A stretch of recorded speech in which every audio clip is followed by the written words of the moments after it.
हाय नमस्कार. तर बघू शकताय ही बिहारींची लेकरं आहे ती. इथं पण एक आहे छोटंसं, 2-3 आहे ती. तेरी मम्मी कहाँ गई? अरे तेरी मम्मी कहाँ गई? मम्मी हाँ वो तो उधर गए काम में. देखा उनको त्यांना मराठी समजत नाही जास्त, म्हणजे मराठी येत बी नाही समजत बी नाही. ते खाईन बघ. ए चुप. तर मला हे सांगायचं होतं माझ्या भावा बहिणींना की आता चिखल चालू झालाय म्हणजे 2 दिवस झालं चालू झालाय, पण मी हेडव काढलं नाहीत कारण माझा पण त्याचा मूड नाही. मूड म्हणजे डोक्यात विचार आहेत, माझी पण तब्येत ठीक नाही, सारखं डोकं दुखतं या. तर बानूला नेलं तर काल दवाखान्यामध्ये. तर डॉक्टर म्हणजे मॅडम होती, त्या मॅडमने असं सांगितलं की मी म्हणलं डॉक्टर म्हणलं मॅडम म्हणलं सलाईन लावा म्हणलं बानूला. म्हणलं काय म्हणलं तिला काय झालंय म्हणलं, सारखे लयच खोकती असं तसं. तर त्या मॅडम म्हणल्या वातावरण तसं आहे, भरपूर लेकरं आजारी आहेत, त्यात अपंग आहेत, मला जास्त भीती वाटते असं तसं. तर खरंच सांगते तुम्हाला, बानूला काय झालं ना, आम्ही कोणच जेवत नाही, इतकी भीती वाटते. नुसतं अंगात विचार करूनच डोकं फुटतंय. पण आपल्याकडं ऐन टायमाला एवढं पैसे नाहीत. आपल्याकडं पैसे असेल तर आपण सगळ्या गोष्टी करतो, आणि पैसे असेल तर आपण पुढचं पाऊल उचलतो, बरोबर का नाही.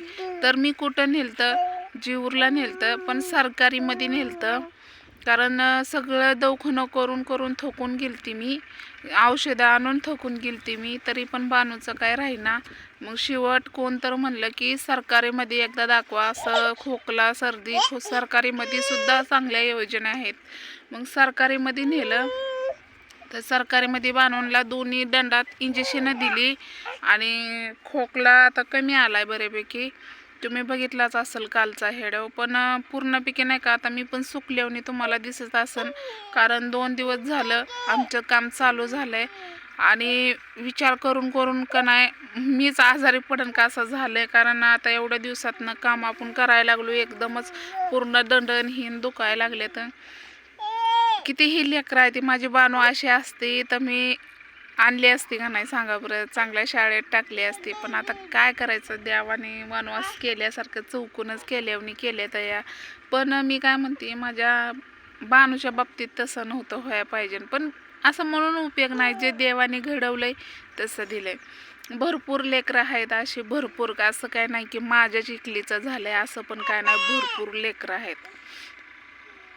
म्हणून त्यामुळं नाही का, मग मला असं वाटतं की भरपूर लेकरं आहेत ना, मग त्या भरपूर लेकरांना काहीच होऊ नये ना.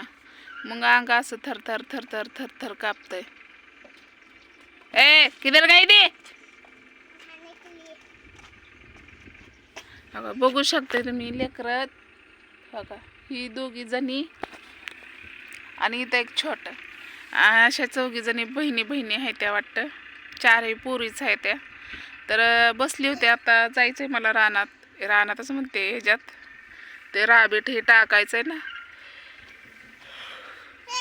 जायचंय मला. आता इथं जवळ गाव पण नाही, असा आडरानात आहे की गाडीवर गेल्याशिवाय दवाखान्यात उपयोग पण नाही. आणि रविवारी इथला बाजार असतो रविवारचा. रविवारी आता बानू झाली दीक्षा, तर म्हणली बानू बरी आहे आता. आई पण गेली तिच्या वल्लाला बघायला. तर सकाळी एका ताईचा फोन आलता, ताई मी पुण्याहून बोलते, बानू बरी आहे का? तर हा ताई बरी आहे बानू, आता व्यवस्थित आहे. पण एवढंच की नाही का अजून हसं नाही खेळ नाही, ती हसली ना मग आम्हाला पोट भरून जेवण जातंय. आणि तर ती म्हणजे तोंडामधनं तिला जास्त आता खेळा थोडा तर फरक पडत चाललाय, पण पडल. तर बघू काय होतंय. तर मला आता स्वयंपाक पण लवकर करून लवकर झोपायचं, लवकर उठावं लागतंय. लवकर किती वाजता की 3ला 3:30ला उठतोय आम्ही थापायला. आणि इटा दाखवायच्या म्हणलं तर त्या मालकाचं असं म्हणणं आहे की ताई म्हणजे ते माती ही सगळी तयार होती ना, तर त्यांना मी म्हटलं की मी हेडव काढू शकते का, तर ते म्हणले काढू शकताय, पण इथं हे बिहारांना आवडत नाही वाटतं काय की मग नाही का वेगळं वाटतंय, म्हणजे वेगळं म्हणजे ते फळून आलेले आहेत ना वाटतं, मग त्यामुळं मग ती दुसऱ्या मालकांना समजल म्हणून मी फक्त लेकरं दाखवली. काय असेल मालकाचं म्हणणं, बहुतेक त्यांना दाखवायचंच नसेल असं म्हणणं असेल, पण काय हरकत नाही, आपण त्यांना कशाला दाखवू शकतो, बरोबर आहे का नाही. तर ही आपल्याला फक्त इटा दाखवायच्या, त्या इटा दाखवण्याचा नक्कीच प्रयत्न करणार आहे मी.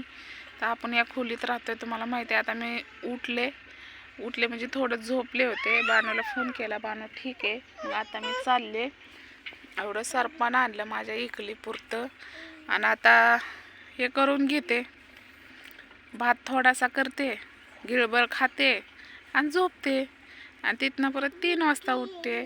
तर चला, हेड्या वावाला असला तर नक्कीच लाईक करायला विसरू नका भावा बहिणीनं. तर मी चिखल कसा बनतोय हे तुम्हाला मी दाखवते, पण मी बोलणार नाही, मी गपचूप हेड्याव काढणार, हे लक्षात असू द्या. बाय.